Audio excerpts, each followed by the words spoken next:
शालीमार जायसवाल आपका स्वागत करती हूँ। फोरसाइट्स टीवी की ओर से हमारे सभी प्यारे दर्शकों को गणेश चतुर्थी की हार्दिक शुभकामनाएं व मंगल कामनाएं।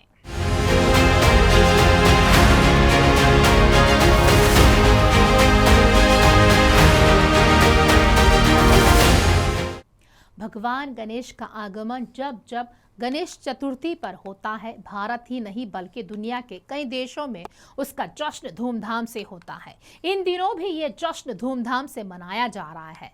आपने भारत में खासकर मुंबई में भगवान गणेश की विशाल प्रतिमाएं देखी होंगी जिसकी लोग पूजा करते हैं। पर एक ऐसा देश भी है जहां अधिकतर लोग मुसलमान हैं। यहाँ पर भगवान गणेश 700 साल पुरानी गणेश प्रतिमा की पूजा की जाती है। इससे ज्यादा हैरानी की बात तो यह है कि इस देश में एक सक्रिय ज्वालामुखी है जिसके मुहाने पर भगवान गणेश की एक प्रतिमा स्थापित है। उस प्रतिमा को देखकर ऐसा लगता है जैसे खुद भगवान वहां बैठे हैं और लोगों की रक्षा कर रहे हैं। क्या आप जानते हैं कि ये प्रतिमा कहाँ है? तो चलिए इस पर देखते हैं हमारी एक खास रिपोर्ट।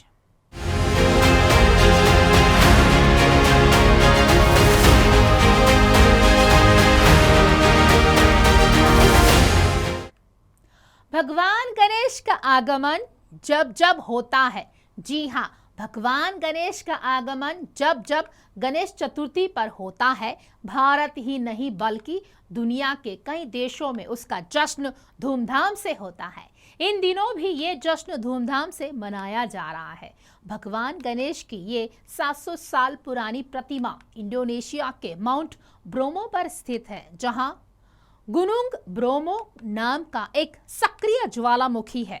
जरा सोचिए, जी हाँ, जरा सोचिए, एक ऐसा देश जहां दुनिया में सबसे ज्यादा आबादी मुसलमानों की है, जहां रिकॉर्ड्स के मुताबिक 141 ज्वालामुखी है, जिसमें से 130 अभी तक एक्टिव है और उस मुस्लिम देश के एक इलाके में लावे के पास गणपति की मूर्ति है। यह जानकर आप जरूर चौंक उठे होंगे, लेकिन यह सच है।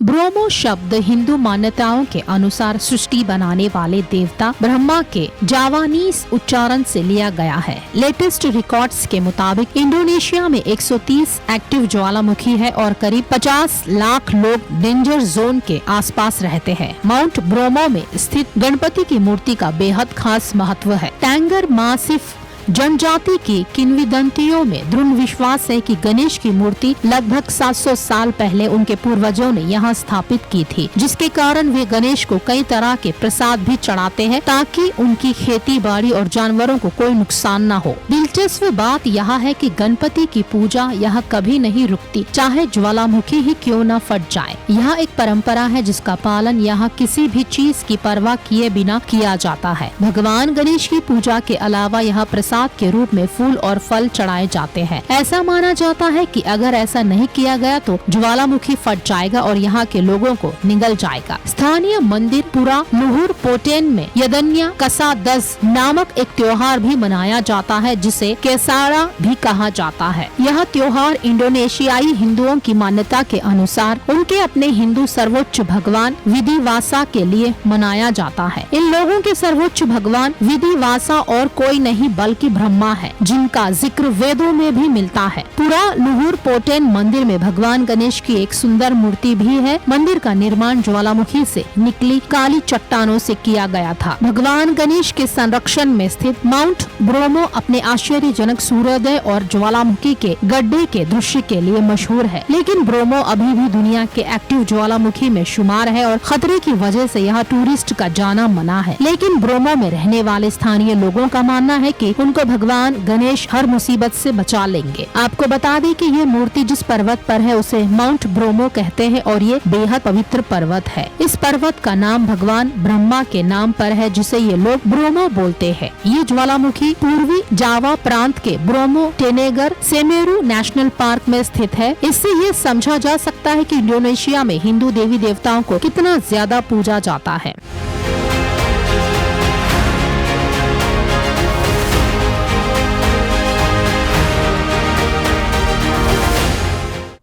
खास खबरों के लिए जुड़े रहिए हमसे, देखते रहिए फोरसाइट्स टीवी।